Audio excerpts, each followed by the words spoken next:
Well, really thank you guys all for coming. I said to Teresa, this speaks really well for your community, that you have so many people interested in this position, so many people who care about children. There's a lot of districts that work with don't have a lot of applicants. Let me tell you a little bit about myself so you understand sort of where I'm coming from. So my name is Deb Dudley. I drove here yesterday from the Lake Tahoe area where I was a school board member for 12 years. In 2 different districts, South Lake Tahoe for 2 terms, and then at North Lake Tahoe for 3 terms. And so I sat in the seats like these people up here during a really critical time in the late 90s and early 2000s when we were having lots of budget cuts. We didn't have a lot of money for schools. We had to lay off teachers. It was a difficult time, but nothing is like the unprecedented times that we're going through. And so I think it's really important, if you're interested in serving as a board member, that you understand sort of what your role is and how you can play a really integral part in your community and with your children. So for the last 6 years, so I owned an advertising agency up there. I was the publisher of Nevada Magazine, so I got to come to Elko often and take pictures and ride in Oil Canyon and ski the Ruby Mountains and write stories about all kinds of things. So I really enjoyed that. I tried to retire 6 years ago, and I was found by my fellow board members who were working for California School Boards Association. And they brought me in to start training California school board members and Idaho school board members and Alaska school board members. So I've trained about 150 boards around the country in good governance and how to do their job, and help board presidents put together a leadership plan. And so that's where I come from. So what I hope to accomplish with you all today is tell you a little bit about what it's like to be a board member. So here are the subjects we're going to cover today. We're going to talk about what a school board does, the limits of board member authority, and I think that's a really, really important subject because it's really important to know what you can do and what you can't do, and how, as an individual board member, your authority is really limited. We're going to talk about governance norms and protocols and what those are. A little bit about open meeting law, but that's a whole day workshop in and of itself, but I'll talk to you a little bit about that. The foundations of governance, and what I'm going to share with you about being a successful board member doesn't come from any manual or any book that anybody's written. It really comes from years of experience of knowing what works with boards and what doesn't. And believe me, guys, I've seen it all, working with over 100 school boards. I mean, from very, very dysfunctional boards that really harmed a district to really, really successful boards and new board members who came on board and really made a difference. And I will tell you this, and I'll say it to Teresa, I've seen a small change in board make a huge difference. Even with board members who've been sitting together and working together for a really long time, suddenly someone new is president and really knows how to lead and knows how to inspire, and it makes a big difference in the complexion of the board and what they're able to get done. And I've seen that happen with new board members as well. And that's why I think the democratic process of elections is really important, because all of you probably, I don't know what any of you do for work, but all of you probably come from very different backgrounds. And it's bringing that lens and looking at things through a different set of eyes, right? Different set of lenses that really make the team a really important or a really successful team, because you're looking at it from all different perspectives. Some of us who are on boards are moms, we're looking at it from that perspective. We see our children every day. Some are grandparents who see lots of people's children every day. Some are retired teachers. Some are, law enforcement officers, firefighters, etc. But we all look at things from a different lens. And when we share those visions with one another, we can make decisions that really impact the lives of children in a profound way. So we're going to talk about being a successful board member. A really important thing for board members to understand is where their role and the superintendent's role differ and where they intersect. So we're going to talk a little bit about that. And then I'm going to have Teresa kind of walk us through our last few slides, which talks a little bit about this district in particular, focus on some of the things the issues that the district's facing, so that you know what you're going to be concentrating on if you are appointed. And then finally talk to you about the time commitment. So it's more than, I was saying to Teresa, when I was first appointed to my first school board, my friend David, who talked me into getting appointed first before I ran, said, oh, it's no big deal. It's one meeting a month. It won't take any time, 40 hours a week later.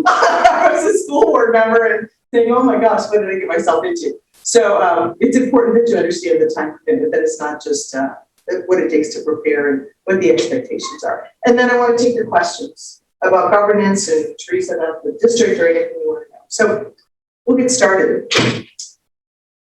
So I want to tell you that what you do as a school board member is really, really important. It's important because good board members and boards that are respected have a profound effect on the community. Our local schools, you know, if you're in an area that has a really good school, what happens to property values there? They go up, right?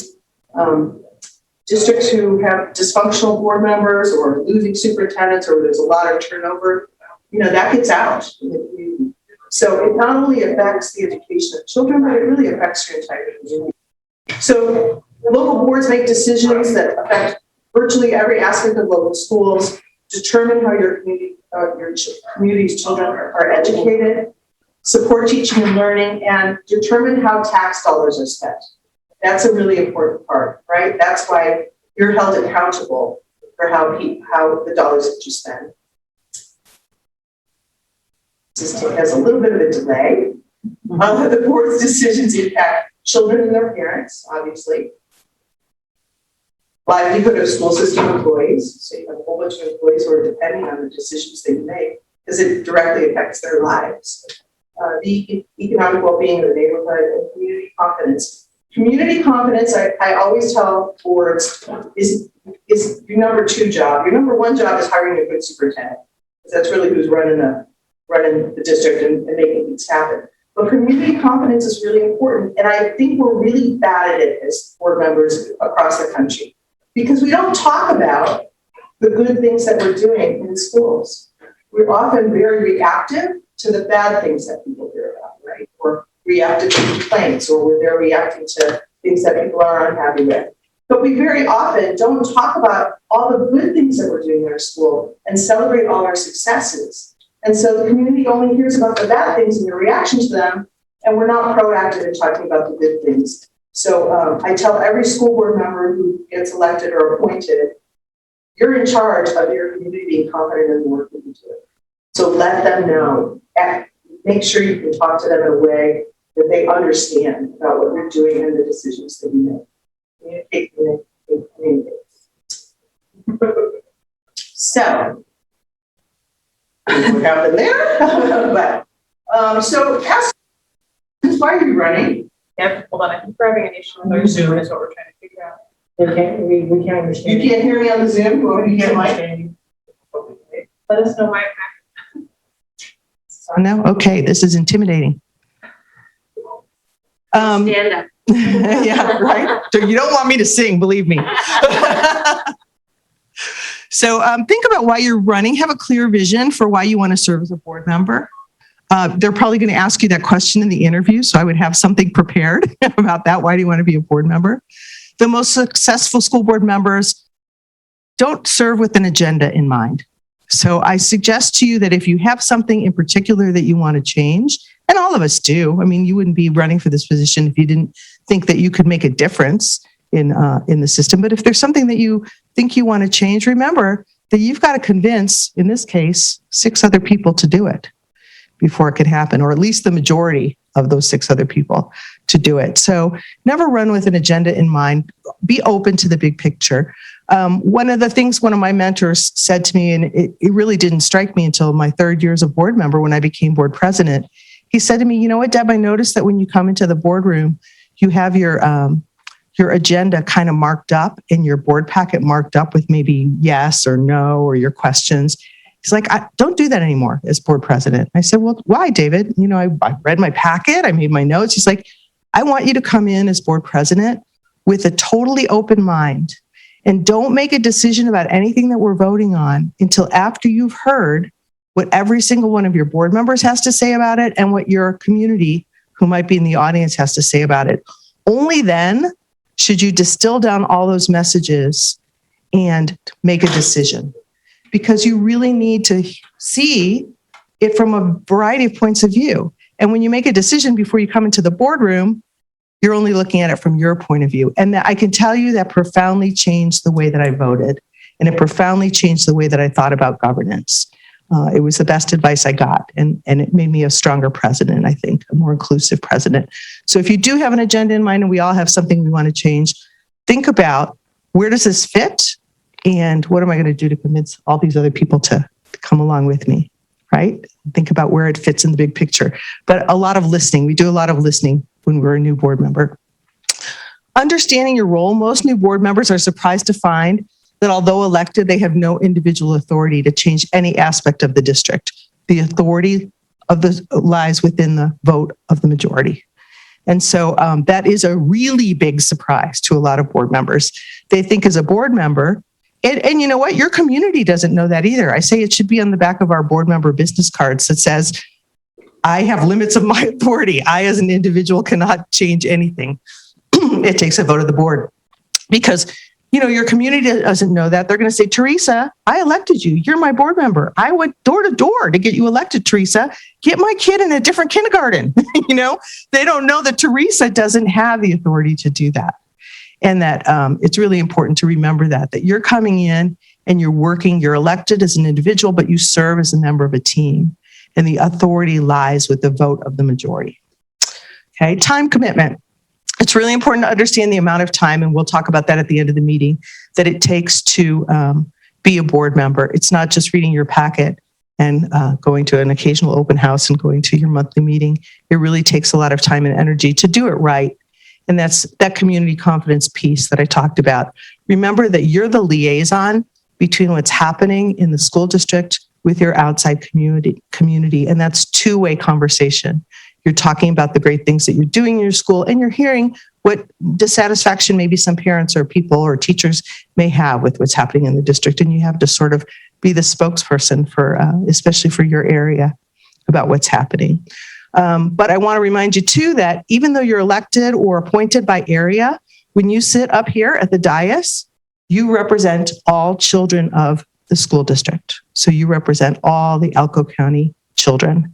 And so even though you're elected by area, when you're making decisions, you have to think big picture, what's best for all the children of our entire area, not just the children in my community. Sometimes that's harder than it is at other times, especially when you're talking about something that's going to affect a school that might be down the street from you that you might not agree with. Like, I'll give you an example. We had to close a school when I was a school board member in my area.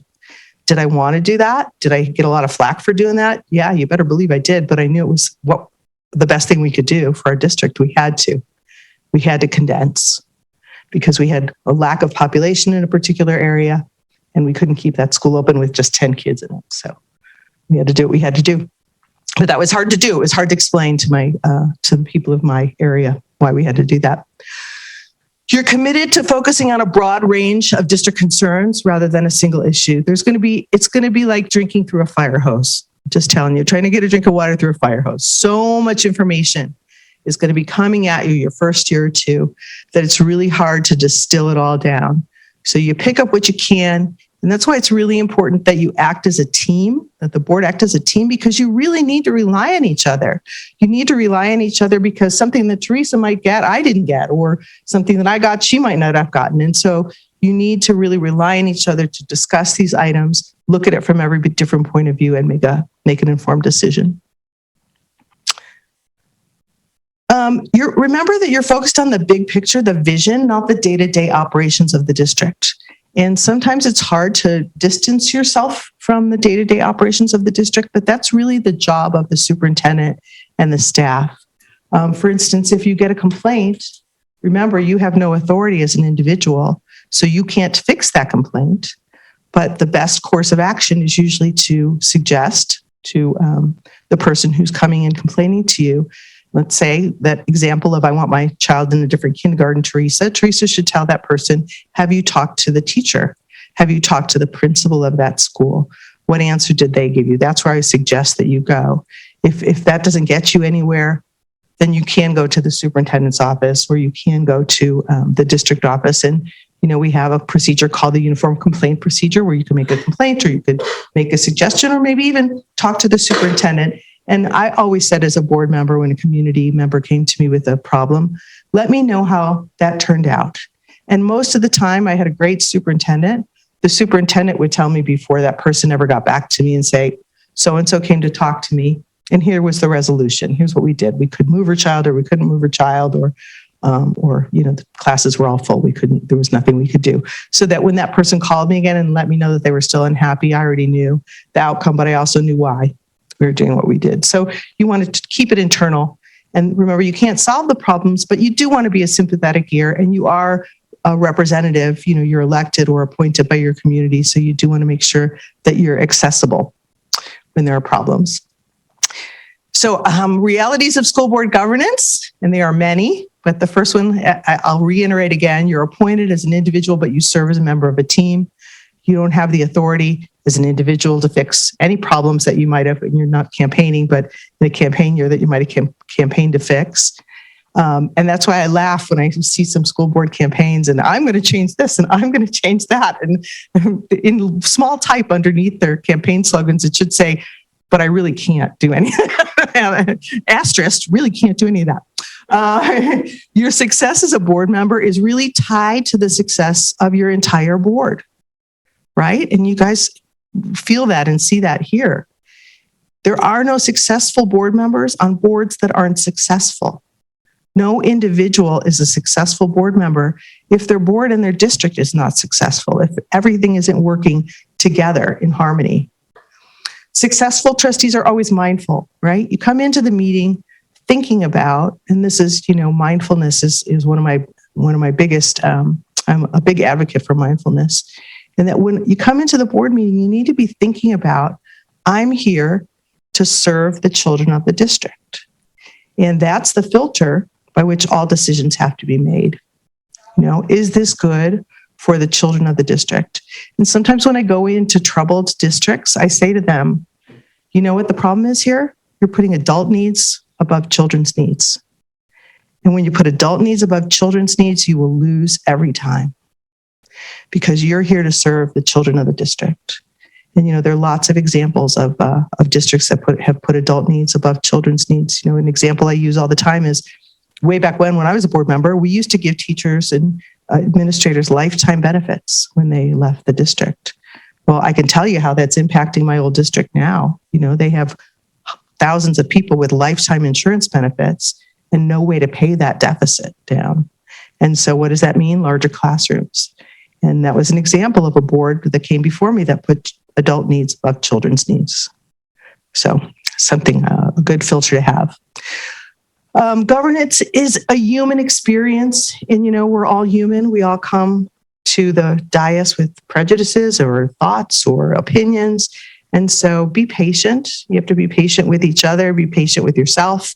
It's going to take you a while to sort of absorb everything that you have to absorb, but it's important that collectively you work together as a group to have a vision for what you want your district to be, because if you don't have a target, really, how can you hit it? If you don't know what you're aiming for. And it also takes courage, as you guys have seen. I mean, it takes courage to stand up to groups that come to you that are diametrically opposed to decisions that you have to make. It's not easy. And I'm seeing a lot of boards this last 2 years, board members resign, board members say, I'm not running again, because it's taken its toll on there's a lot of drama going on. There's a lot of political agendas. There's a lot of groups coming to talk to you about things that you never thought you'd ever hear as a board member, that sometimes that have nothing to do related to education, that just have an agenda. So it really takes courage to stand up to that, kindness and patience. And so ask yourself, do I have the courage? It's great when things are good, but when community comes to talk to you, they can say anything.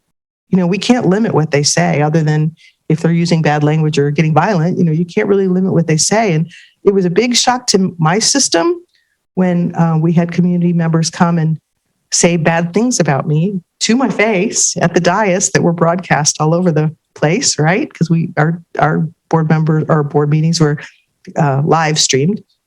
And that was hard. It was hard to keep a poker face and not react to that, but you can't. So it takes courage. Again, this is the limits of board member authority. This is your board bylaw probably is similar to this. This is just an example of a board bylaw, and I'm going to read it so it really hits home with you. The governing board recognizes that the board is the unit of authority, the board over the district, and that a board member has no individual authority, and that board members shall hold the education of students above any partisan principles or beliefs, group interest, or personal interest.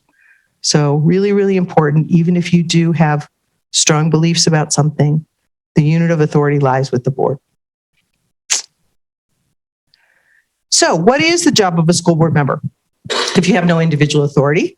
Well, collectively, your job is to set the direction for the district, to talk with the superintendent, talk with the staff, talk with your community, and decide what is it that we want to focus on for this district? What is it that we feel we need to change or strengthen? To establish the structure for that. So establish the committees, establish the community input systems, establish the communication structure, whether that's a website or a newsletter or individuals reaching out to different service clubs or whatever your structure is for communication. To provide support for your district staff. So sometimes we're going to make a decision, like let's just say change the math curriculum. We've decided we're changing the math curriculum and we want to prove that it's working and that kids' math scores are getting better. And it's 2 years down the road and math scores are not getting better. And so rather than say to the superintendent, why are math scores not getting better? Ask the staff, what do you need from us? Why are math scores not getting better? But what do you need from us to make this a successful program? Do you need more training? Do you need more money? Do you need more staff resources? So you're there to provide support, not criticize, but provide support. Because remember, unless the district is successful, the board is not successful. And so you're there to support your staff, support your superintendent to be successful. Ensure accountability. How do you do that? How do you make sure and hold the staff accountable for the successes or failures that they may have? And the way a board holds everybody accountable is by making the superintendent accountable by doing a superintendent evaluation. And superintendent evaluation is not a once-a-year report card. It's a regular conversation. It's a conversation about how are you doing? Are you meeting the benchmarks? About, first of all, having clear goals that you set with the superintendent about things you want to accomplish, having clear measurables about those goals. So let's say we want to increase math scores. How are we going to do it? We're going to do it by changing this curriculum. And what do we hope to accomplish? What is the target?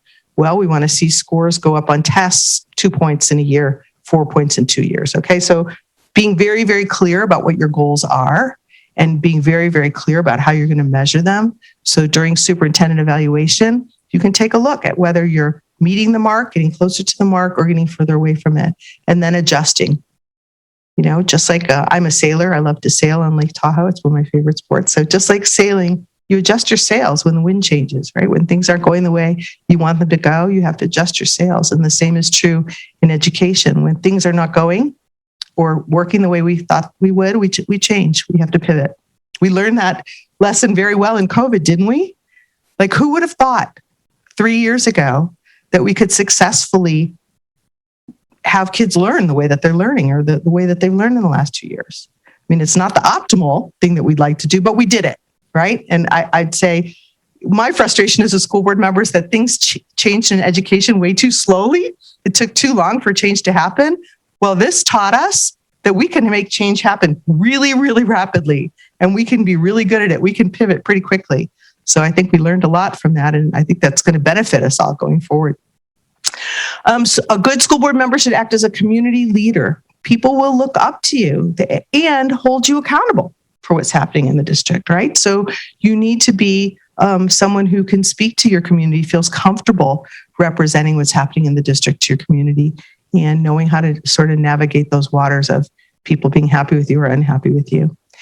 And then remember that the board really is the model for the culture of the district.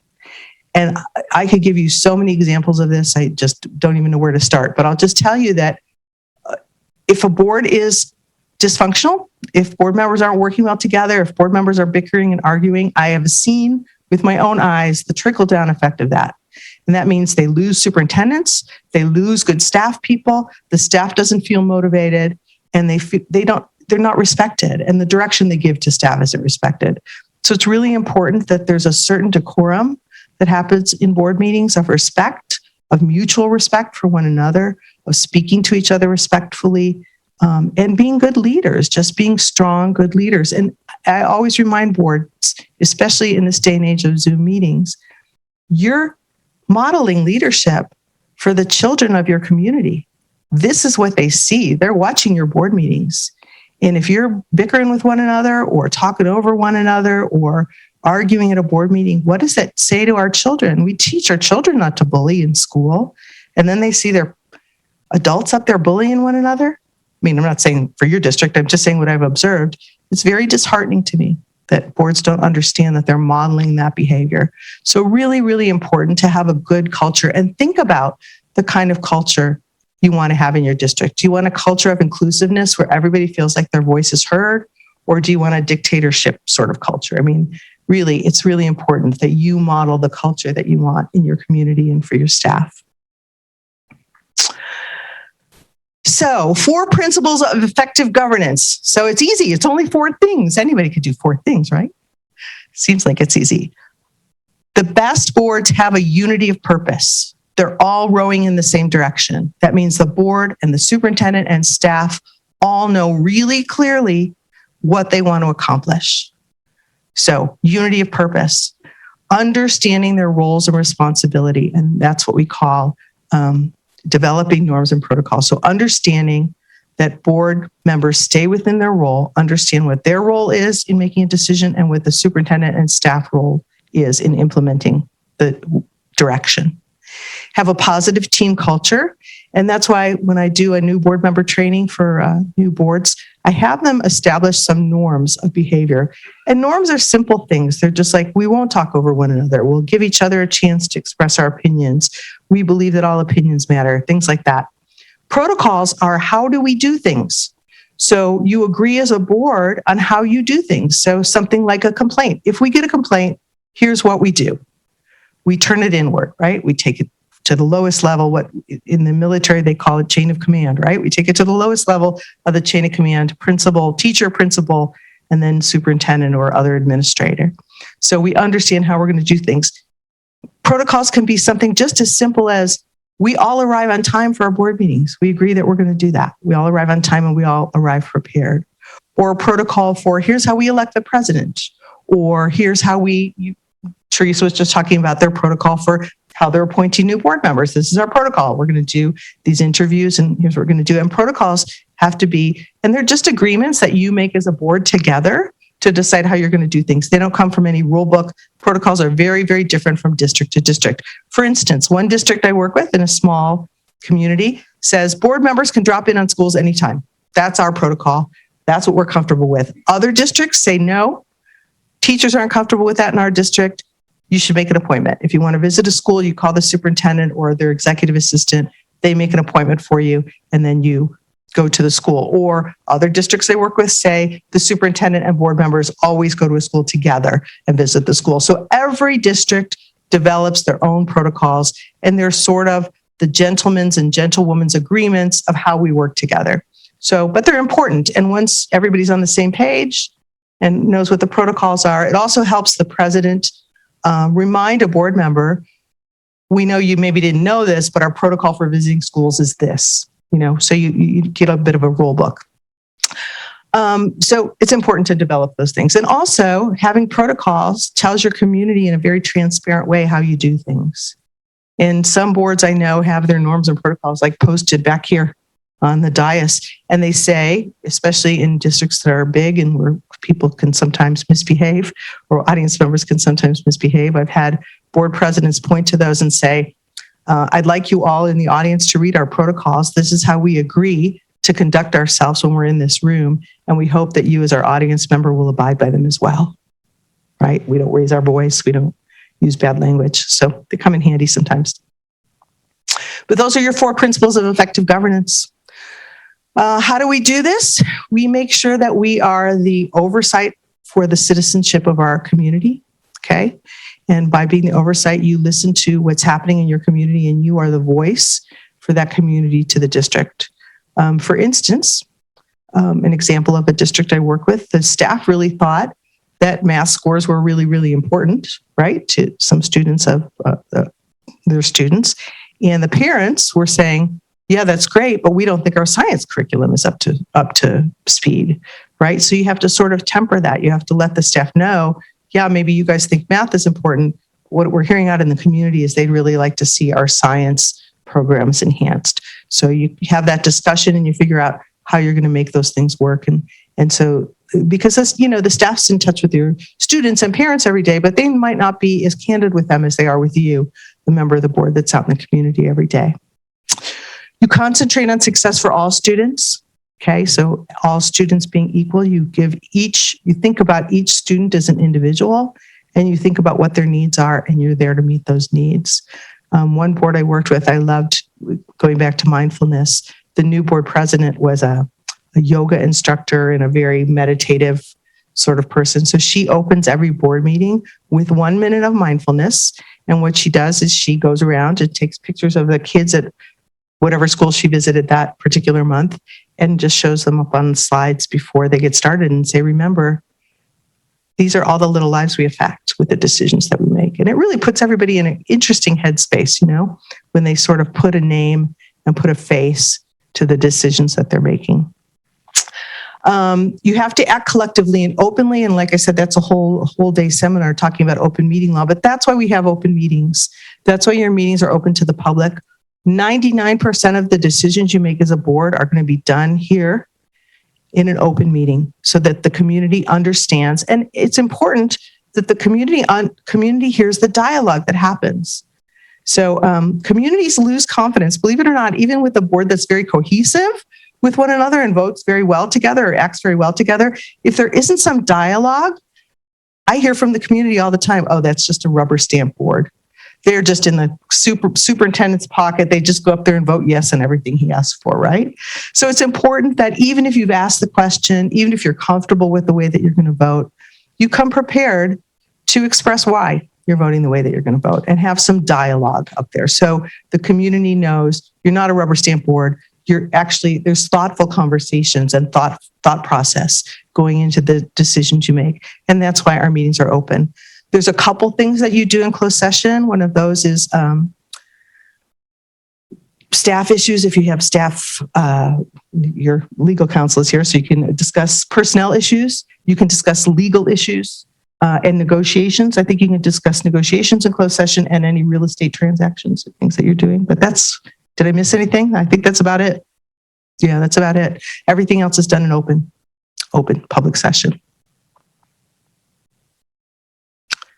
Okay, so things you should know as a board member. If you are going to be appointed to this position, or maybe even before you're appointed, you might want to do a little homework. We'll give you a little bit of information now, but a lot is available on the district website. You should know the size of your district, how many schools, how many students, if you can, how many elementary, high schools, charter schools, other schools you have, your student body statistics. That's important to know.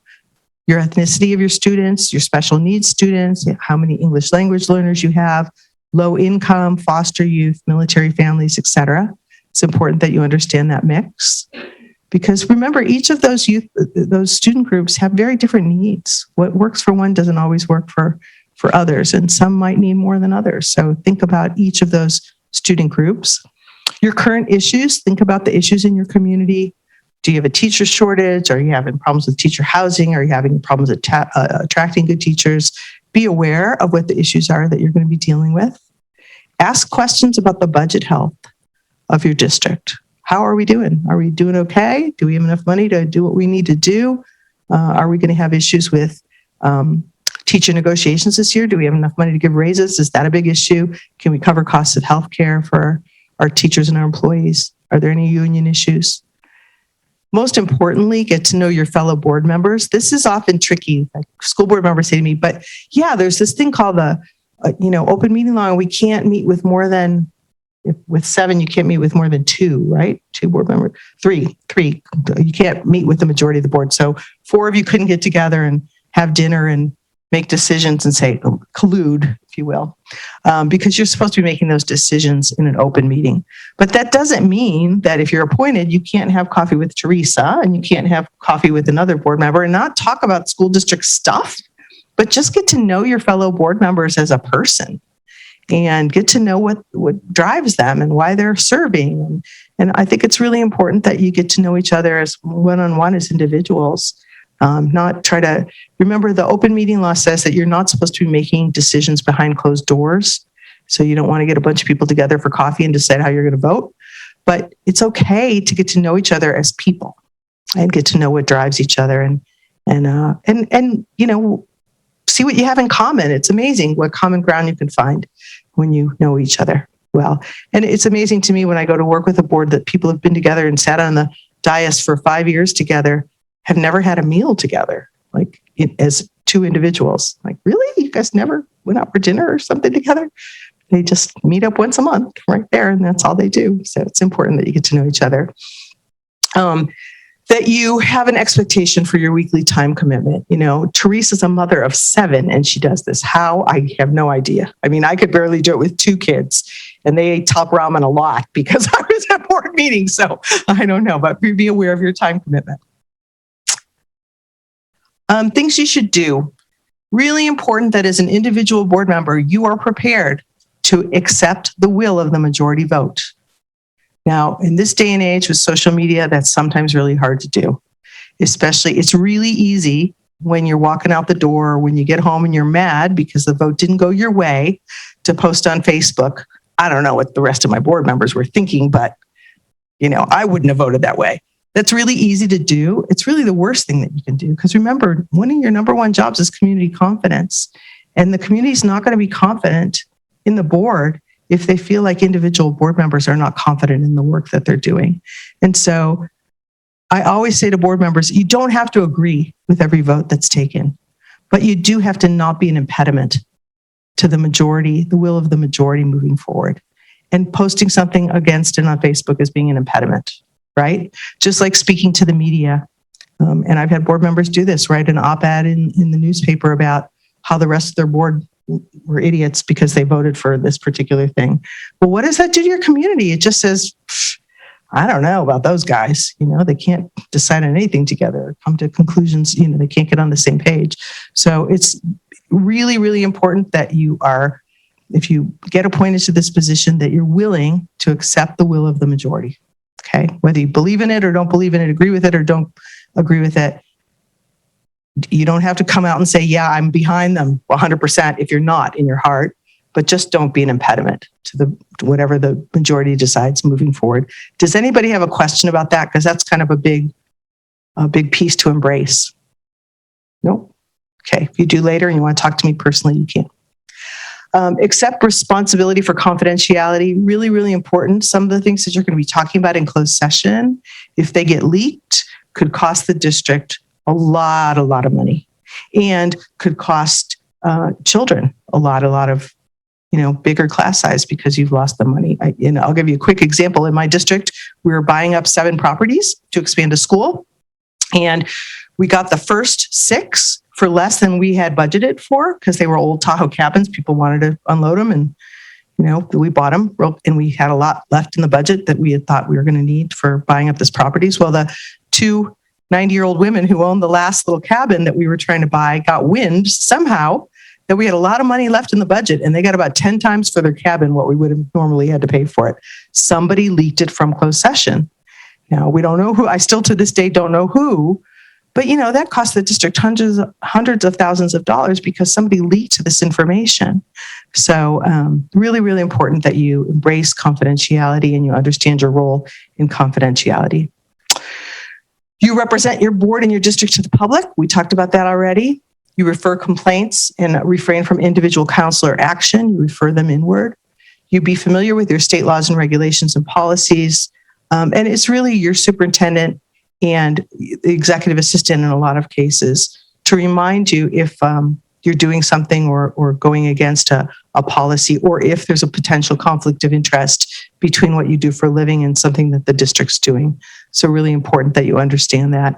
It's important that you understand the policies that are coming at you on an annual or sometimes on a monthly basis from the legislature, because the state often changes policies, and as a board member, you need to be aware of them and incorporate them into your district policies. Really important that you understand and have knowledge of your objectives of what the district is trying to achieve. Again, like I said, setting clear goals for your superintendent and clear measurables for those goals, and that you vote and act impartially for the district good. You had a question, go ahead. The executive assistant is usually the person who works directly for the superintendent, and they're usually the person who puts together your agendas. And they're usually they deal a lot with policy, at least in most districts. The executive assistant is the person who gets the policy, the raw policy or change in policy suggestion from your legal counsel and has to put that back in your policy manuals. Usually directly under the superintendent. They work for the superintendent, and they also work for the board. So the executive assistant, for instance, if I needed additional information about something that was in my board packet, I would usually say to the executive assistant, I want some additional information. Where do I go for this? They're usually the person who could tell you or get it for you or pull up, whatever it is that you're looking for. So they work for the superintendent and also for the board. Okay, remember that team success equals district success. So the team, we call it the governance team, is made up of the superintendent and the board. You're all on the same team. Again, that's sometimes a hard concept for board members to understand because they do have to hold the system accountable by evaluating the superintendent. But the superintendent is part of your team. Without them implementing the direction that you want to implement, nothing gets done. So really, really important. Something, and this would probably come out of most superintendents' mouths, what they want from you is frequent two-way communication.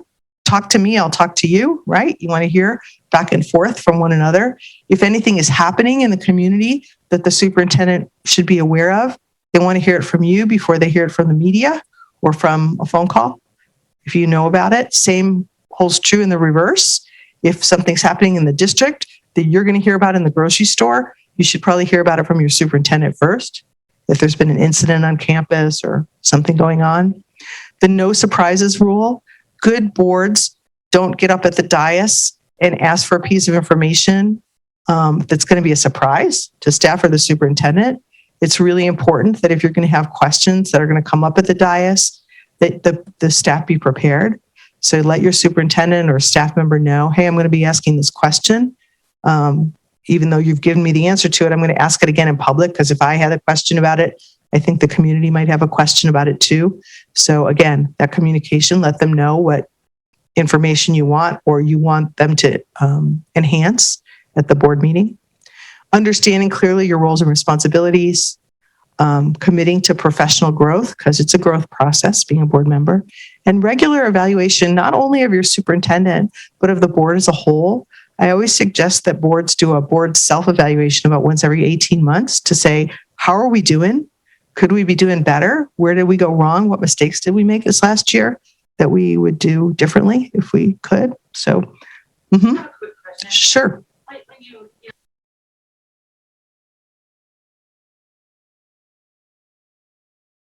A frequent two-way communication. So it looks different at every district I've worked with, in all honesty. To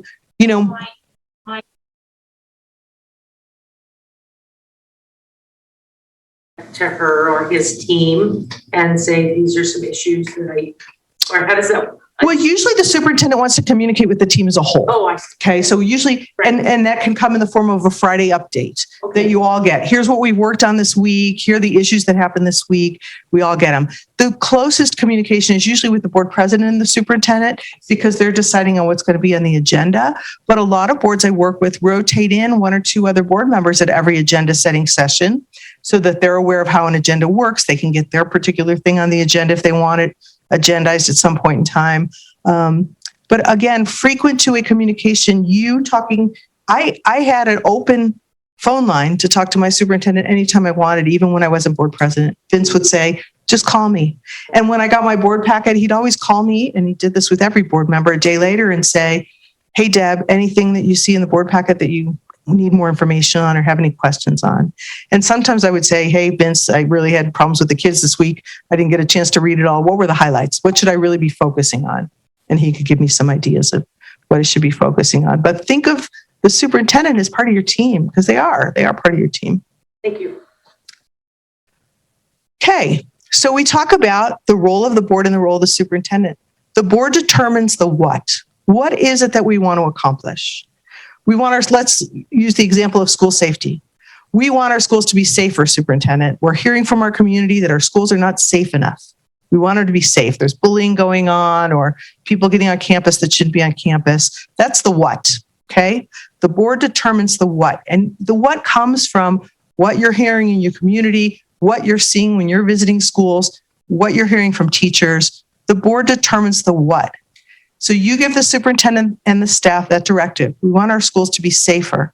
The superintendent and staff come back to the board with the how. Here's how we're going to make our schools safer. We're going to have more police on campus, or we're going to do an anti-bullying campaign, or we're going to do these 5 things to make our schools safer. And the board says, okay, a year from now or 6 months from now, we're going to accept your plan, or we're not, or we're going to suggest other things. You come together with a plan. But 6 months from now, we're going to look at each of our schools and see if expulsions are down, if absenteeism's down. Here's how we're going to measure if our schools are safer. So superintendent and staff, great. We like your plan, but we're going to measure it. That's where the community oversight comes in, okay? But here's where boards go wrong. They determine the what. We want our schools to be safer, and here's how we want to do it. We want dogs on campus. We want metal detectors. We want this. We want that. That's not your job. Your job is to determine the what. The staff looks at the budget, looks at it school by school, determines the how, and then you all come full circle again and see if the how that they've implemented is working. And if it is, great. And if it isn't, again, you have to pivot and ask the question, what do you need from us to make this work? Or, hey guys, come up with a new plan. This isn't working. Okay. So that's the most, if you learn one thing from today, that's the most fundamental thing that you need to learn. You determine the what, the staff determines the how. Okay, in the boardroom, we use discussion at the board table to build support for decisions. So really important to talk together out loud, think about everybody's opinions, and try to come up with, and this is where Teresa has a hard job as board president, try to come up with some threads of consensus and try to come up with, okay, we don't all agree 100%, but here are the things that we do agree on. How do we move this agenda item forward based on the things that we do agree on? Or how do we make a motion that encompasses the things that we do agree on? Okay, so make decisions in open meeting in accordance with the Nevada law. And again, in the end, you support the final vote of the majority.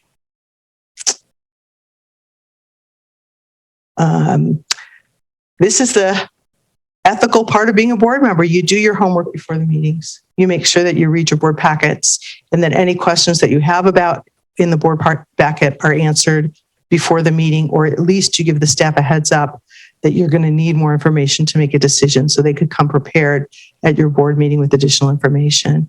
You stay current on local, state, and federal education issues and things that are going to affect your district. You participate in trainings, and I was telling Teresa, Nevada hasn't had a really robust training program other than Silver State Governance, but we're doing, Deb Oliver, who's the executive director of the Nevada Association of School Boards, and I are developing a training curriculum for you, both at our annual conference, virtually on Zoom, et cetera, that will help boards with emerging issues, a couple hours, and we'll help work through and answer questions that you have. We're going to develop some call-in opportunities. We don't know what we're calling them yet. I said we should call them Crisis Mondays, where people can just call me on a Monday. They know I'm going to be on Zoom for 2 hours, and they can call me on a Monday, go into the Zoom, and have boards from different parts of the state share what they're going through and maybe learn from each other about how we can deal with some of the issues that we're dealing with our guidance, or with me just moderating. I don't know yet what that looks like. Share your thoughts before a decision is made. I always say, especially if you're going to vote no, never just vote no. Say, here's why I'm voting no. Here's why I'm opposed to this, and have your thoughts laid out so that your fellow board members understand and can maybe give you more additional information, or to say, hey, wow, I never thought of it that way. Maybe I should be rethinking my decision as well. And do your best to be attend every board meeting. Attendance is really important. When you miss a meeting or two, man, you really fall behind. You really, really fall behind. So make a time commitment to do that. So Teresa, do you want to tell them a little bit about the district? This is just some stats, and you could just, you want to? You've heard my voice for long enough, I think. All right. So we just looked at the district profile, and how many of you know just how many rural schools do we have? Any ideas? Okay, we had 3. As of this year, we now have 4. Okay, we just reopened Montello. We have those little tiny schools that serve our very rural communities. That's something fairly unique to our county. Other counties in Nevada have some of those, but that's a pretty unique opportunity to be able to have those. We've got big schools, we've got small schools, we have combined schools. And I hope most of you have, taken the opportunity to kind of get to know the difference between those. Yes, please. Is the school in Tuscarora closed? The school in Tuscarora is open. Okay. Yep. Yeah. So we have 4. Yeah. This one says we have 19 schools, but we actually have more than 19. Okay. So it is 25. And we'll kind of go through these. So our combined schools are schools that, have anywhere from kindergarten to 12th grade.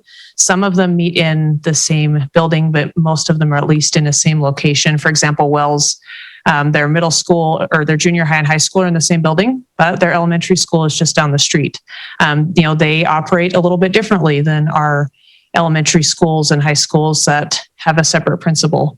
Again, also like the rural schools operate a little bit differently. So these are our combined schools, Carlin, Jackpot, Owyhee, and Wells.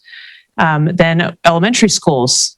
We've got elementary schools in a variety of places around the district. Now, one that's unique that we have talked as a board about changing is Flagview. It's an intermediate school that's here in Elko, kind of a different way of dealing with things.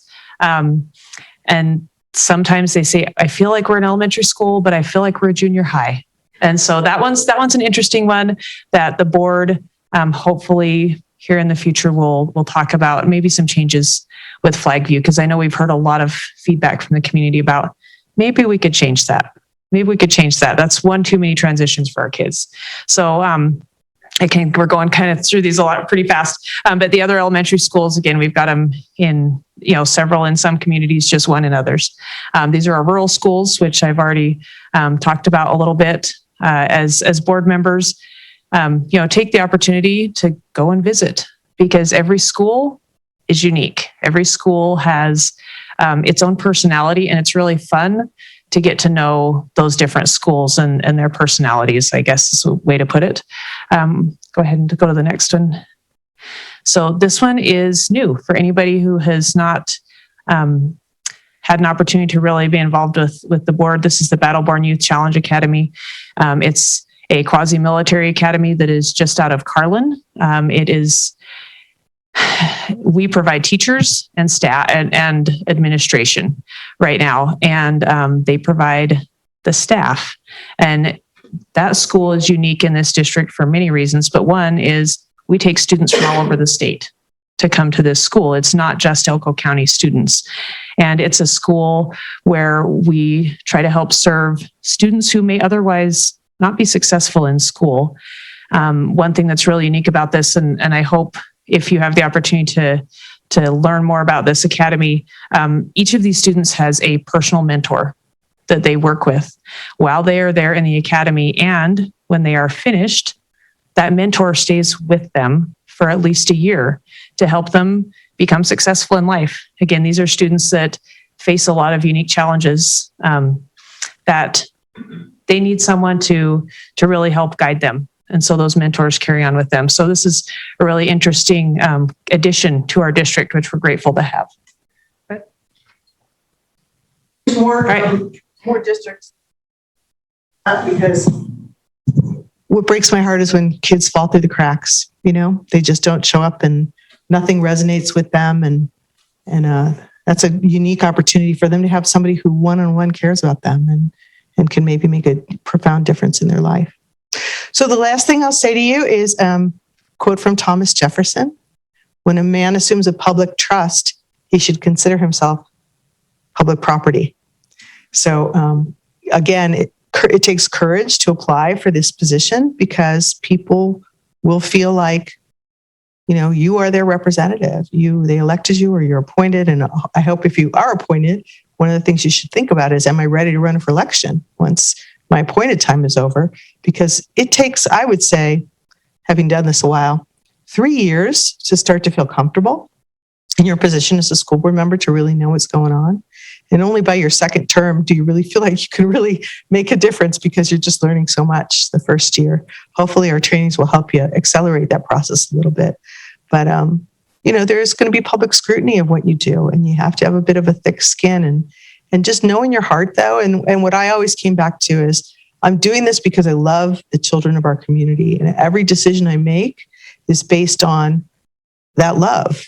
And if I put my heart into the decisions and I think about how this is going to affect every child, I don't think I can make a wrong decision. So I think if you come to that with that mindset, you can weather any storm. So I applaud you for thinking about applying and being appointed, and thanks for coming. And now I'll open the floor for any questions that anybody might have. Go ahead. I do have one question, and it has to do with the appointment. What is the period of appointment? Because the policy says one thing, and what I read or heard indicates something different. No, that's a great question. So the policy for appointment for these seats will be until the next election cycle, which puts these, whoever is appointed on the board until the end of 2022. Right. So I heard does that help? This December, the policy is different than that. Yeah, no, thank you. That's a really important thing to clarify. And one other thing I'm going to clarify, because I really started talking about our district, about the schools, because that's why we're here, right? That's why we're on the school board. That's why we love Elko County, because we care about the future of our county. We care about our kids. They're our priority. But one thing I didn't talk about on that slide was time commitment. Normally when you're on a board, our board, I've been on for 5 years. I believe at this point I was first appointed and then elected and now reelected.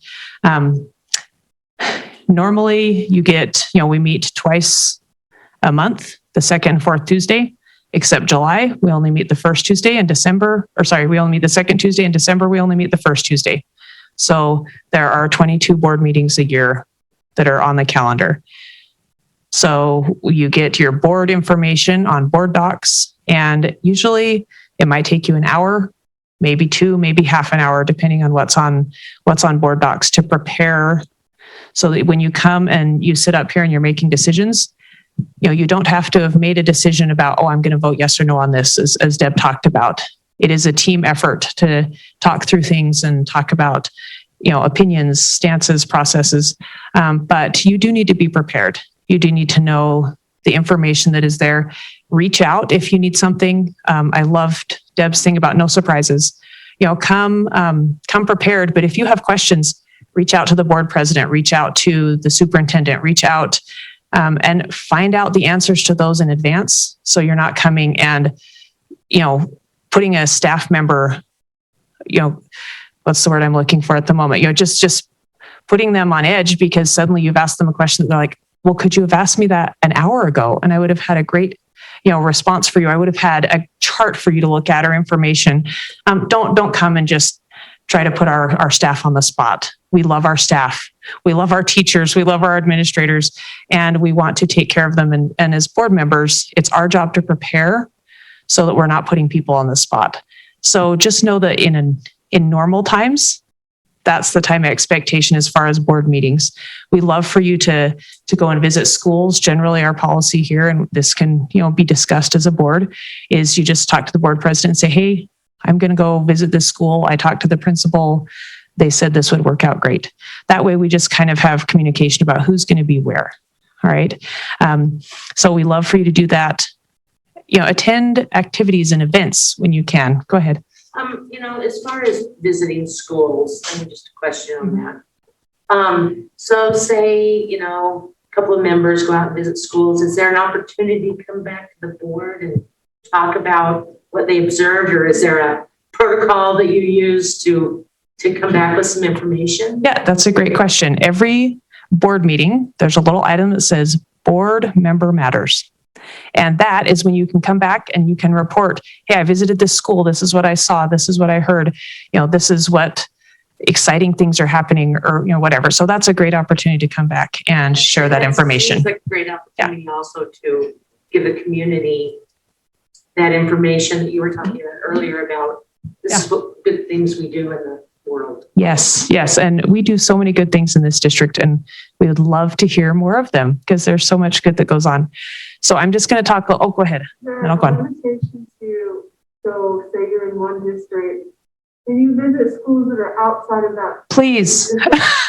Yes. One of the things Deb said, and you might be elected for District 1, but you represent the entire district. You are not just District 1. Please. Yes, you go and get to know students and staff and our schools in the entire district, because we are a big district.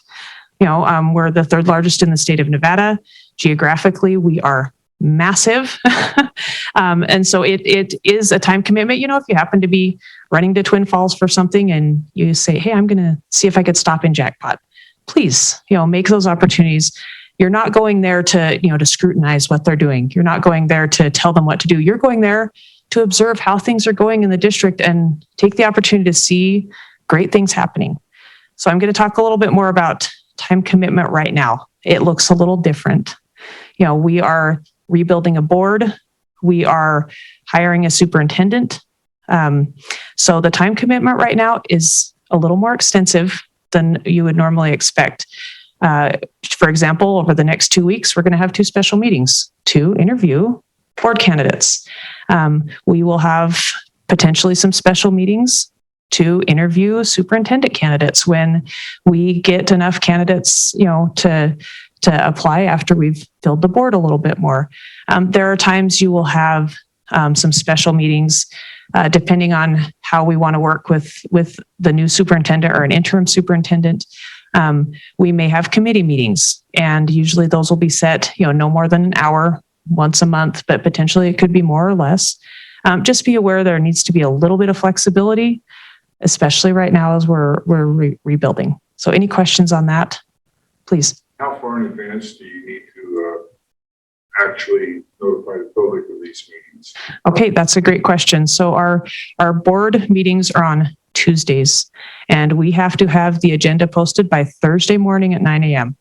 If there is a Monday holiday, it has to be posted by Wednesday morning at 9 a.m. So there's that window that we have to have so that everyone has plenty of time to check the meetings. But yes, they do have to be, in advance of the meeting. So if you are wanting to talk to your board president about, hey, could we get this on the agenda? Make sure you're doing that well in advance of Thursday morning at 9 a.m. Okay, maybe Tuesday would be great to talk to the board president and say, hey, can we get this on? And sometimes the answer is yes, and sometimes it's no. We can't do that on this agenda, or that's not our job. We're not going to do that at all. Okay, sometimes that's the answer.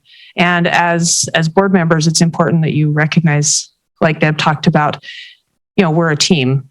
Yes, we are individuals sitting up here, but the power of the board is in the majority vote of the board. Okay, any other questions on that? Oh, please.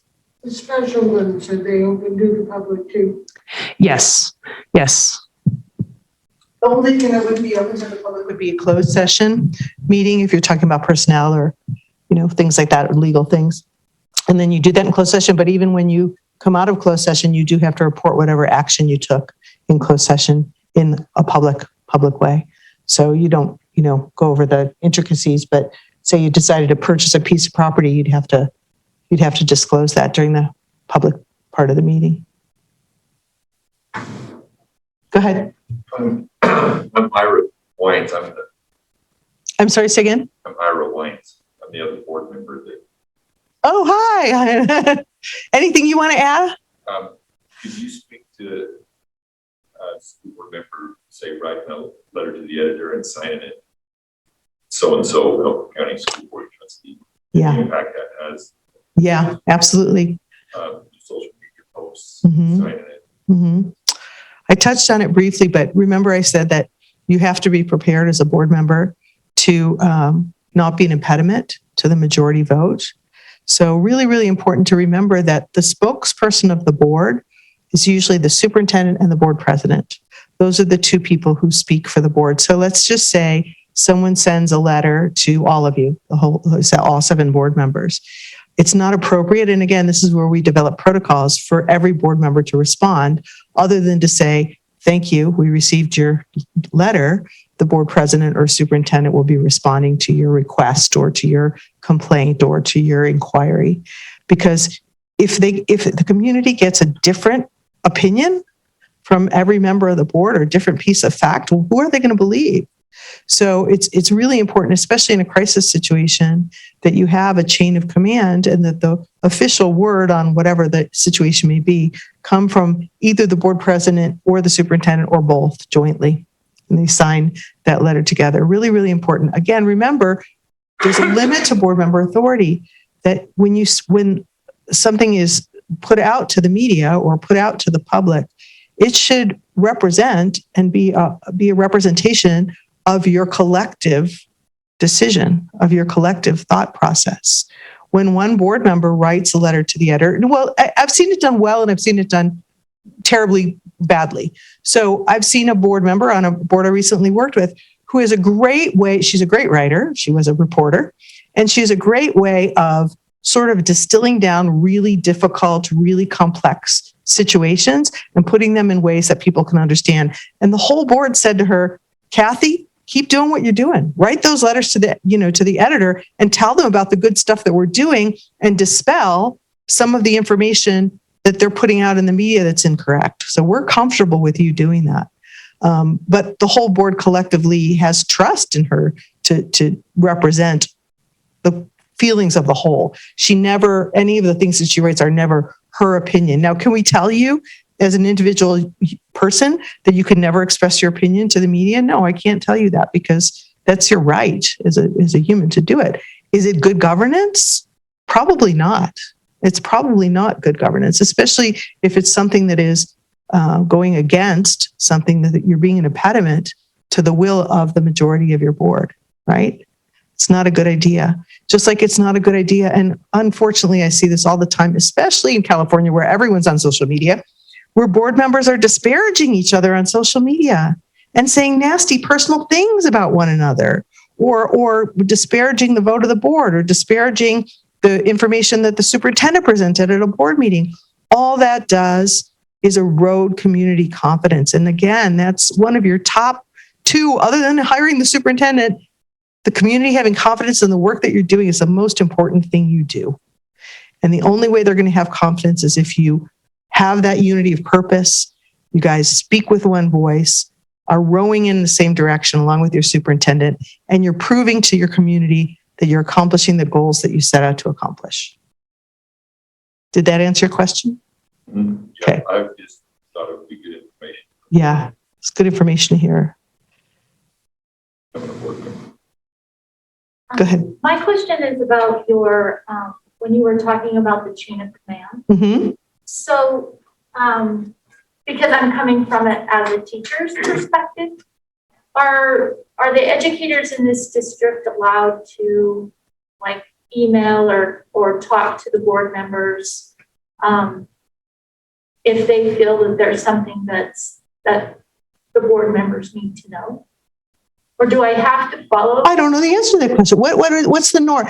What's the culture in your district? I don't know. Do you feel like there's open communication between teachers and? Yeah. I think it depends on your the school that you're at, because I've worked for principals that were like, yeah, absolutely. And then I've worked for principals that said, You know what I would suggest a good practice might be, and this might be a protocol, that you always copy the superintendent if you're writing a board member.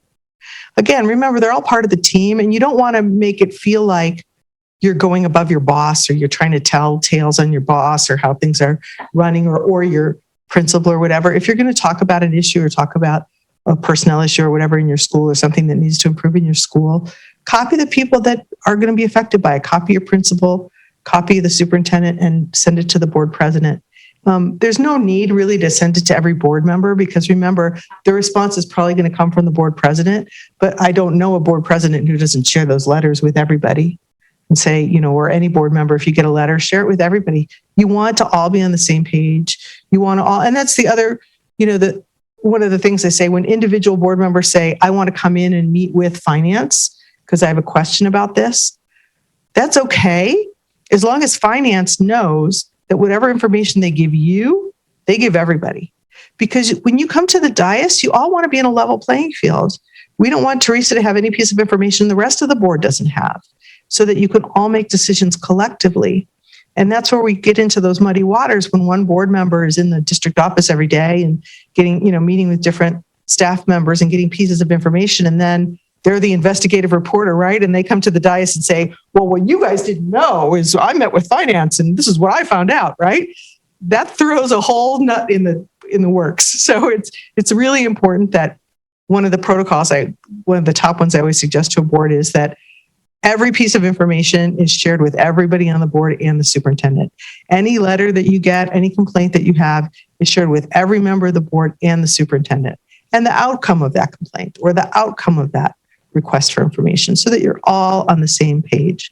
Nobody is going to surprise anybody with a piece of information they don't have or that everybody doesn't have. Go ahead. Deb, I know this is a little bit outside the scope of this training, but during this period of heightened distrust and animosity, a lot of boards have struggled with how to handle the public comment during board meetings. And I'd just like to hear your thoughts on best practices. Sure. Okay, so a couple things, a couple high points about public comment. The public can come and comment on anything that is the business of the board. If the public wants to come and comment on construction that's going on across the street and asking you to endorse the factory that's being built across the street, that's not in direct relation to the business of the board, and you don't have to take that comment. I mean, you can let them speak if you want to, but it's not related to the business of the board. Also, public comment usually is, there's two types of public comment. Public comment on agendized items, so things you're going to be discussing that day, and public comment on non-agendized items. And so they can talk to you about things that aren't on the agenda. Here's the difference between the two. On agendized items, they're going to hear what you have to say later when that item comes up on the agenda. If someone comes to you and wants to discuss or talk to you about a non-agendized item, you can't talk to them about it. And so as board president, I used to start my meetings by saying, okay, we're going to open up for public comment about non-agendized items. Does anybody have anything they need to say? Understand that because it isn't agendized, we can't have a back and forth discussion with you. And the reason we can't do that is because it wouldn't be fair to the other 100 people out there who might want to discuss this item. And you and I are discussing it today, and they didn't know we were going to be talking about it. So that's why the board can only make comment on things that are on the agenda.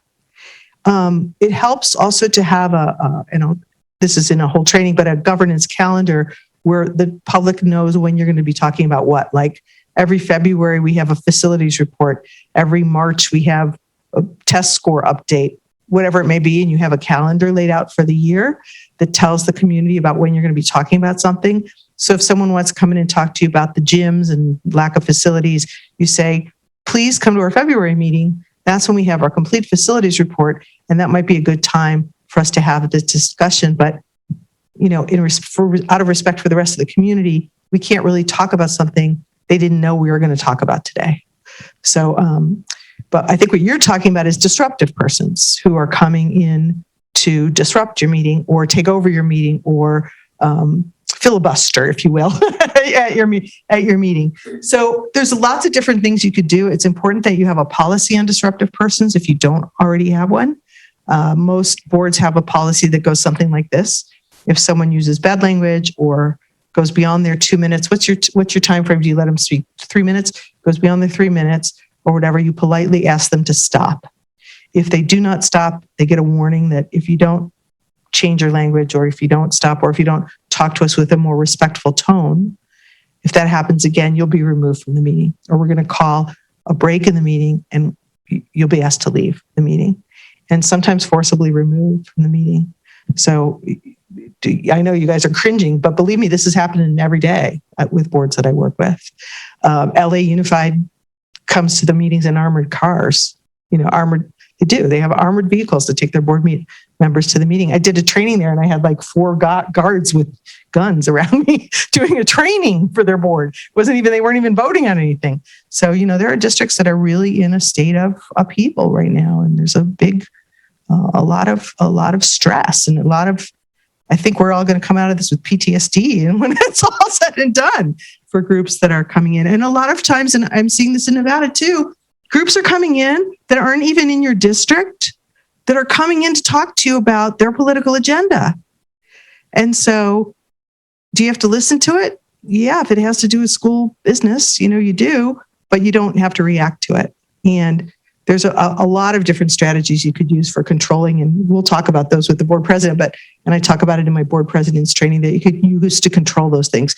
You could do comment cards where people have to turn those in. So, if there's 20 people who want to talk to you about one subject, you might, before the meeting starts, and sometimes this is a good role for the executive assistant, pull those 20 people aside and say, look, you could all get 3 minutes if you want, but that's really going to take up a lot of time today. What if we give one of you or 2 of you 10 minutes to really make a point that represent this group, right? So you offer them that opportunity. Or if it is really out of hand, and I suggest this to boards all the time, if you have 100 people show up, you're not going to get any work done, right? Remember, this is not a public meeting that you have when you're up here. This is a board meeting, a business meeting of the district done in public. There's a difference. It's your meeting. It's not their meeting. So if you have 100 people show up and they want a meeting, maybe you have one on a different day. You say, today, we're going to do the business of the board. We're going to invite all of you to come back tomorrow, and we're just going to hear what you have to say, right? But sometimes it's really hard. Clark County just dealt with this. It's really hard to get the business of the board done when you have 100 people who want to take up 4 hours of your time. When's the time for the business meeting? So if you're going to have issues like that, maybe you want to just have a public forum where nothing is agendized for action and you just hear what people have to say. But when you're at the dais and when you have a regular board meeting that's been agendized and been noticed, that's a business meeting of the district. It's a business meeting of the board done in public, not a public meeting. That's a public meeting or a public forum is a totally different animal. Okay, did that address? Okay, go ahead. I have a question, kind of, you think of it. I noticed in one of our board meetings, I don't know if Teresa will have to answer this or you will, but during one of the public comments, a person was speaking to the board, saying their thing, and then asked some questions of the board, and the board president, who wasn't you at the time, said, this is public comment, we don't answer. Right, because it's not agendized. Yeah. Are there times, my question is, are there times when the public has their time to comment and there is that discussion between the board, or is that not? So what I would suggest, if you had a group that had a lot of questions they wanted to have answered and wanted to have a discussion, you say, you know what, that's a really good point. Can I ask you to request that it be put on our next agenda? I see. So have them put it on the next agenda. Then you can come prepared, staff can come prepared with the information that they want. Or sometimes it's as simple as, you know what, we don't know the answer to that. Superintendent, would you meet with them? Or most of the time the superintendent will say, you know what, I'll talk to you after, see me after the meeting, or come see me tomorrow in my office and I'll have that data for you. But, sometimes they are not prepared with the data. It has to be on an agenda. If you're going to discuss something, if there's going to be a back and forth between the board and the audience, it needs to be agendized. Again, because I use that example of facilities. If you're coming in and you want to talk about your soccer club using the soccer fields at the high school, say you come in and that's your public comment. You want to say, we want to ask to use the soccer fields at the high school. Well, there might be 10 other groups out there that want to use the soccer fields of the high school, but didn't know that the board was going to talk about that today. So it's not fair to anybody. It should be agendized. outside groups' use of school facilities. Should be on the agenda. So any group that wants to come in and request that knows it's agendized and can come in and request that, right? And you guys talk about it. What I was curious about with an agendized item, if a board member has a public person who is about 3 minutes and they have a question, that come out of that person's 3 minutes, or can you not ask the question? If a board member has a question of someone who's talking to them, if it's agendized, yeah, you can have a dialogue. If it's not agendized, you really shouldn't have a dialogue about it. That's the truth. No, if Yeah. it is agendized. If it's agendized, yeah. If let's say, and this happens all the time, a teacher comes up and says, here's what this is agendized. You guys are going to be talking about the math curriculum today. I want you to know how I, as a math teacher, feel about the curriculum you're talking about. Can you ask them a question? Certainly. Can they let you know how they feel? Certainly. It's agendized. Or you might say to them, maybe you should hear the presentation first and then ask your questions, and then we can have this That's discussion. what I'm wondering, because it's Yeah. time. Yeah. That's what I'm- Yeah. So it might not be appropriate for public comment. It might be appropriate for public comment during or after, before board deliberation. So usually how it goes on an agenda is there's a presentation and a recommendation made or a request made by the superintendent. Tell me if I'm wrong, Teresa, for how you do it. Then there's board deliberation. That's where you discuss the item. You ask any additional questions, or you bring up any questions that you may have had whose answers you got, and or you ask them again. And then if there's people in the audience who have something they want to add to that, that might be the time for them to, you might say, is there any more public comment from the audience on this particular issue? And then you make a decision. And then the board president will say, I'm going to call for the question, which means, is somebody ready to make a motion? Or somebody's already made a motion, we have a motion on the floor. Are we ready to take a vote? I think we've heard everybody's point of view. Are we ready to take a vote? So it depends on your board structure and what your policies are. Some people front load that all up front, the beginning of the meeting. Lots of boards I know these days, because public comment is going so long, are keeping it to the end of the meeting. That's sort of like punishing your community to say, you have to sit through our whole board meeting if you want to say something. I don't recommend that, by the way, but some people have been doing that. But most boards have it non-agendized items before the meeting, and then agendized items as they come on the agenda. I don't know how you do it, or yeah. So sometimes in the past, the way we have dealt with that is, we will say, if you are here to talk about item 3.2, please hold your comment until we get to that on the agenda. We will discuss, you can hear the board's perspective, and then we will ask for comments. Because a lot of times there have been meetings where someone stands up, they have public comment. It does deal with an agendized item, but we're not to that on the agenda yet. And they didn't come to listen to what the board is going to discuss. They already have their opinion. And so, moving forward, we're probably going to look at a protocol where we will say, if this deals with this agendized item, please, listen to what the board has to say first, and then we will take your comments. Go ahead. So would there ever be a time where the board would do their discussion, public comment, and then more discussion? Or is it the protocol that goes, board speaks, public comment, vote? It is an open discussion of the board. The board is carrying out the business. So if there is discussion after, we say, hey, we're going to take public comment on this item. The board is obviously welcome to continue discussing. And, perhaps there's a point that is brought up that they weren't aware of, or, something like that. But generally, the board has done a lot of research. Like I said, there's time that you need to put into preparing for the meeting so that you're very aware of what's on your agenda, and it's not a surprise to you either when you get to the board meeting. So a lot of the times the board is very educated on what's going on, but every once in a while there might be someone that has a comment that is something new. And then of course, yes, the board can continue to discuss. Or choose not to take action too. I've had it happen where a couple teachers showed up and gave us information that we hadn't had in the past that really sort of made us start thinking. And we said, you know what, let's table this and get more information based on what they've asked us for, and come back at another meeting, come back at another time. So yeah, there's flexibility there. It's not a hard and fast situation. Usually when people are here to, sometimes like Teresa said, people just have their opinion and they want to express it to you. But sometimes after they hear the report or after they hear what their fellow board members say about the research they've done, sometimes they give you their opinion, but sometimes they go, well, gosh, I didn't know that. I always thought this, and it might change their opinion. So it's a good practice to have them come. Also, and I give this advice to presidents all the time, if you have a big group of people who are there to talk about one particular thing and it's down on your agenda, move it up.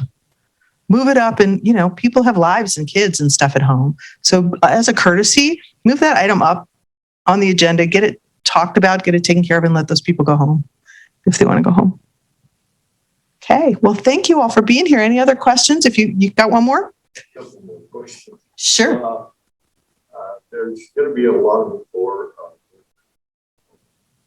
I know there's a lot of detail that is not being discussed in these training sessions.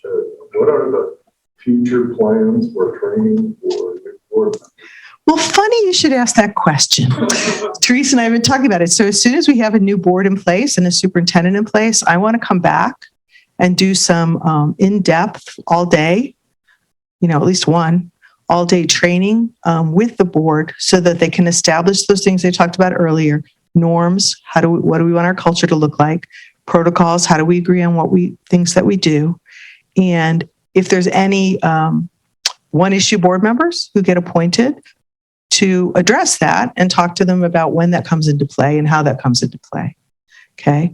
And so it's my personal goal to set a really good foundation for the next Elko board so that they all understand their role and we go in depth about some of the stuff I talked about today, that we form a really good cohesive governance team who don't always necessarily have to agree, but know how to handle it when they don't. And so that's my goal. And myself and Deb Oliver are committed to being resources for Elko to come here and work with the board and be there on the phone and be a resource for whenever you hit rough spots and help you through them, because we've done this a time or two. So. So Deb had mentioned training, so I did not specifically cover that in time commitment, but there is time commitment for training. And we are going to be a little more intense in our training over the next little while than we have in the past. We're definitely going to have a new board member training. There are 2 annual conferences for the Nevada Association of School Boards that we really encourage every board member to attend. It's a Lake Tahoe, it'll be fun. Yeah. I'll be there. And those trainings are just really important to make sure our board is working together, moving in the right direction. That's why we wanted to start this process with training. Even before you're on the board, we want you to understand your role. We want you to understand what an opportunity is to do good things for the district as a full board functioning together well. But yes, training is going to become an important, much more important emphasis for us in this district. One other thing, just as I'm coming from an educator's perspective. So listening today has just been outstanding. And it would be so wonderful if the schools and the teachers were actually able to hear this information. Is there a way that you would feel comfortable having a representative, a member come to the schools and talk about this? Or could there be a teacher liaison? I could tell you that a lot of districts I work with have a couple of teachers who attend our board training just so they can, and they take the packet and they record me and they show it to other teachers so that the teachers know. Again, this is all part of developing a culture, right? So the teachers know, listen to our board members. They really care about us. They want a culture where all of our employees feel like they are listened to and that they're cared about. And I think it gives them this sense of confidence that there's not just a bunch of random people up here making decisions. These are very thoughtful people who really want to improve what we do, make our lives easier, who care about us, who don't want to make any decisions that are going to impact a budget and reduce our numbers, because the budget is impacted by bad decisions or decisions that weren't shouldn't have been made. So yeah, it often happens. This is recorded, so anybody who wants to see it can see it. And it's Zoomed. We're Zooming now. We're Zooming tonight. So if you have any teacher friends who are interested, tell them to watch tonight. We're going to do the same thing again at 5 o'clock, 5:30.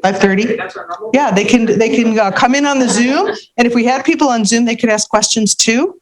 So we were prepared for that. But yeah, for sure. Any of our trainings, any of the board trainings, they're special meetings. So there's no action taken at any of them. So they're public meetings just like this. So anybody who's interested in attending can attend.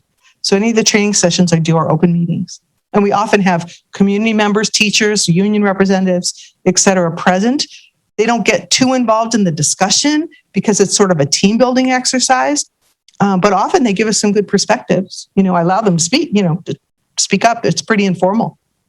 So yeah, for sure. And one other thing, we have a video up on, videos available on the website right now that talk about a lot of these. Mhm. Those are accessible at any time. And that's new. So it's great. Like I say, the emphasis on training is going way up. Sure, you can tell them exactly where on the website.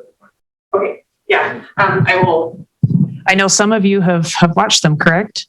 Okay, in the future, it will be posted underneath the Board of Trustees information. And right now, I will tell you, I've been so busy, I do not know where it is. So when you looked it up, where did you find it? Was it right on the bottom of the page? Because I know that was going to be where it started, but it will end up underneath Board of Trustees information. So we will keep those available for anyone, anytime you want the entertainment of finding out what a board does. Or you can always call me. I just live down the road here in Tahoe, so you can call me. Okay, and that's what, we're here for. Deb, Oliver, and I, we're a pretty small staff, Nevada School Boards Association, just the two of us. But we're accessible. Teresa can attest. Any board member who calls me, I take their call or call them back, and we spend time on the phone. If they're having trouble navigating the waters, we talk about it. So that's what we're here for. Okay, well, thank you all for coming. Thank you. All right. Pleasure meeting you all. And I hope, if we had room for 40 board members, that'd be okay.